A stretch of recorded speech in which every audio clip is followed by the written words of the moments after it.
Ninakusalimu kwa jina lipitalo majina yote. Hili sio jina la mtu awaye yote, bali ni jina la Bwana wetu Yesu Kristo. Ninakualika katika mfululizo wa masomo ya kesha la asubuhi, leo ikiwa ni Juni 26 ya mwaka 2026. Tuombe. Baba yetu mtakatifu uliye mbinguni, jina lako litukuzwe sana.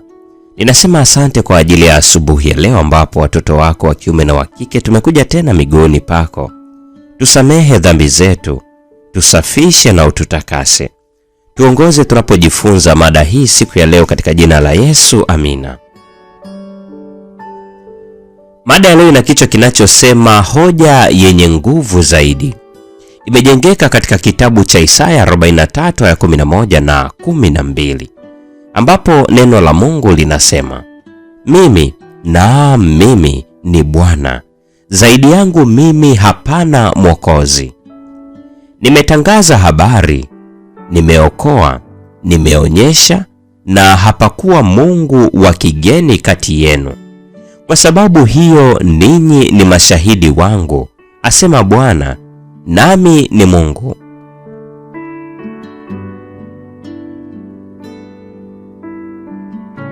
Bwana anasema hivi kwa wafuasi wake wa kweli, watu wale niliojiumbia nafsi yangu ili wazitangaze sifa zangu.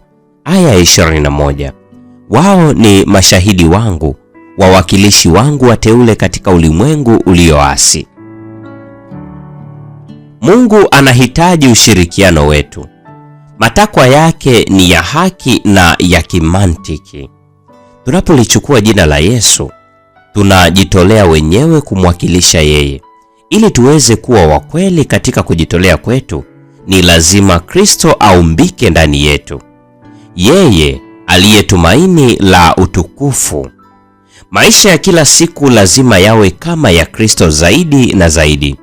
Lazima tuwe wa Kristo katika matendo na katika ukweli. Yesu hana kitu cha kufanya na ulaghai. Atawakaribisha katika nyua za mbinguni wale ambao Kristo wao ni wa kweli.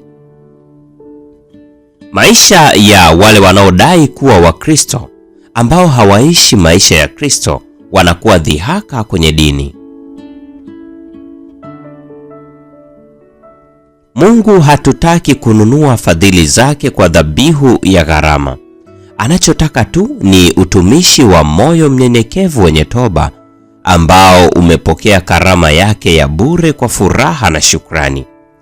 Yule anayempokea Kristo kuwa mwokozi wake binafsi anakuwa amepata katika milki yake wokovu unaotolewa na Kristo. Kamwe hata sahau kwamba kama ambavyo amepokea bure, ndivyo apaswavyo kutoa bure. Je, unatambua thamani yako mbele za Mungu? Anasema, ninyi ni watendakazi pamoja nami. Je, mnaruhusu nuru yenu iangaze kwa miale angavu kwa ulimwengu ulioanguka? Je, mnatafuta kutumia kila nyenzo na kila uwezo mliopewa na Mungu?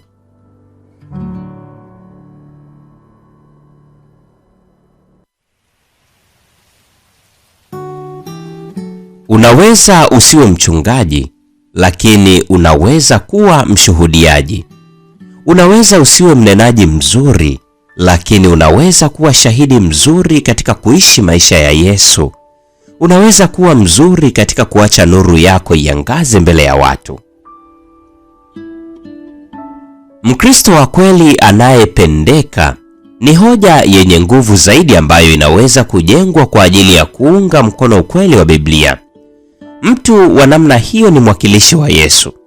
Maisha yake ni ushahidi unaoshawishi zaidi ambao unaweza kubebwa kwa uwezo wa neema ya Mungu. Watu wa Mungu wanapoileta haki ya Kristo katika maisha ya kila siku, wenye dhambi wataongolewa na ushindi dhidi ya adui utapatikana. Hii ni Juni 26, mada ikisema hoja yenye nguvu zaidi. Na kwa nukta hiyo, mpendo wa mfuatiliaji wa mfululizo wa masomo haya kesha la asubuhi, ndio tunakuwa tumefikia tamati ya tafakari ya somo hili siku ya leo. Mungu atubariki sote na nikutakie tafakari njema.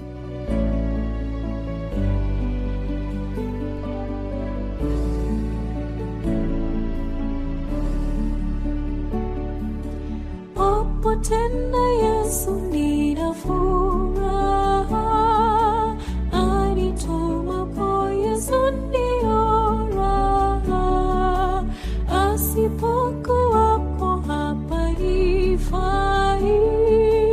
Akiwapo Yesu mimi sitishwi. Popote sina mashaka, popote na Yesu naweza kwenda. Popote sina mashaka, popote na Yesu naweza kwenda.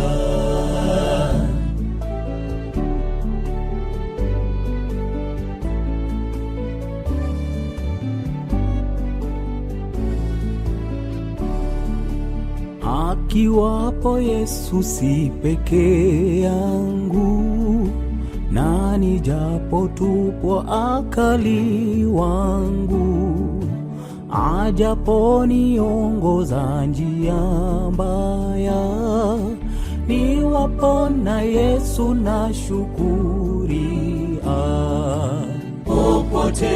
Popote sina mashaka, popote na Yesu naweza kwenda.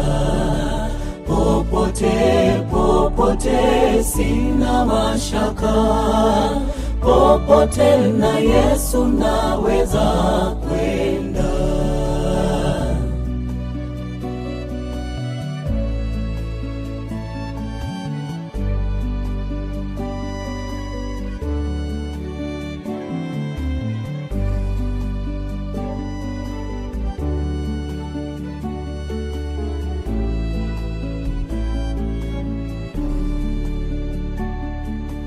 Akiwapo Yesu